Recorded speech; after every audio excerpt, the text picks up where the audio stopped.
इस्लामाबाद में मौलाना फजल रहमान की रिहाइशगाह पर पीडीएम की बड़ी बैठक। मरियम नवाज, शाहिद खाकान अब्बासी, राजा परवेज अशरफ, शहरी रहमान, मियां इफ्तिखार, गफूर हैदरी, अकरम दुरानी और दीगर रहनुमा शरीक। इजलास में कल 19 जनवरी को इलेक्शन कमीशन के सामने एहतजाज पर गौर। फरवरी में मुजाहिरों को हतमी शक्ल दी जाएगी। असम्बलियों से इस्तीफों के मामले पर भी मुशावरत।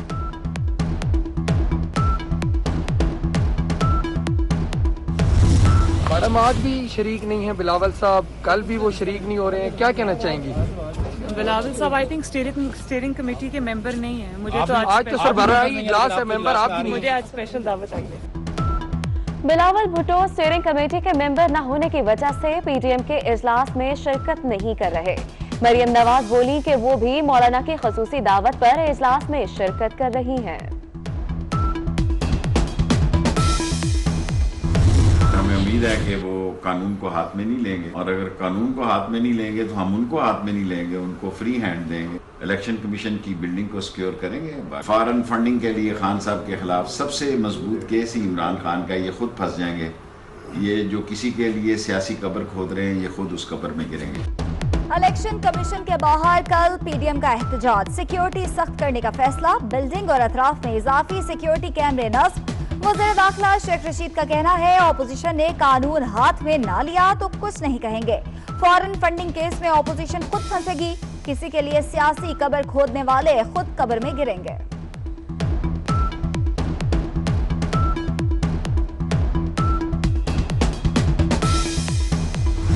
छह साल हो गए हैं एक पार्टी गैर कानूनी जराए से, मुल्क दुश्मन लॉबी से पैसा लेकर पाकिस्तान के अंदर मुसलसल पॉलिटिकल अनरेस्ट पैदा करती रही।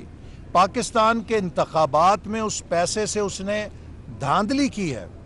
जैसे मैंने आपसे कहा कि इतना एविडेंस आने के बाद अब तो 2018 के इलेक्शन को नल एंड वॉइड करार देना चाहिए, चूंकि उसके अंदर एक ऐसी जमात ने कसीर सरमाया इस्तेमाल किया है जो प्रोहिबिटेड फंडिंग के साथ इस्तेमाल किया गया, जो मुल्क दुश्मन सरमाया इस्तेमाल किया गया पाकिस्तान के अंदर सियासी डिस्टेबलाइजेशन के। मुस्लिम लीग नून के रहनुमा एहसन इकबाल कहते हैं पीटीआई ने बैरून मुल्क मुकीम पाकिस्तानियों से करोड़ों का फंड्स हासिल किया। इजराइल और भारत की फंडिंग को इलेक्शन कमीशन से छुपाया। तहरीक इंसाफ ने पैसा इस्तेमाल किया तो इसका जवाब भी देना होगा।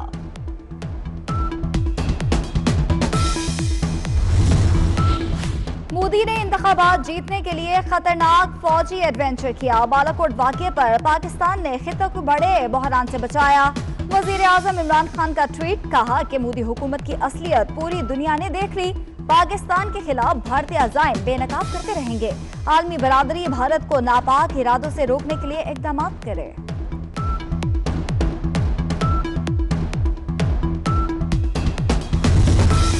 स्पीकर पंजाब असम्बली चौधरी परवेज इलाही और मोनिस इलाही से मुस्लिम लीग नून के साबिक एमएनए असगर हुसैन शाह की मुलाकात। मुस्लिम लीग काफ में शमूलियत का ऐलान। परवेज इलाही बोले कि कौमी सलामती के इदारों के हवाले से प्रोपेगेंडा अफसोसनाक है। ऑपोजिशन के इस्तीफे ना देने और सेनेट इलेक्शन लड़ने के फैसले का खैर मकदम करते हैं।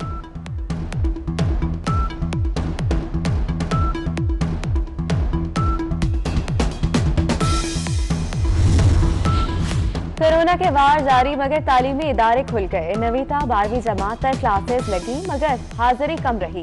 दूसरे मरहले में 1 फरवरी को पहली से 8वीं जमात तक स्कूल खुलेंगे। कॉलेजेस और यूनिवर्सिटीज भी 1 फरवरी को ही खुलेंगी। कोरोना एसओपीज का ख्याल ना रखने पर कार्रवाई होगी।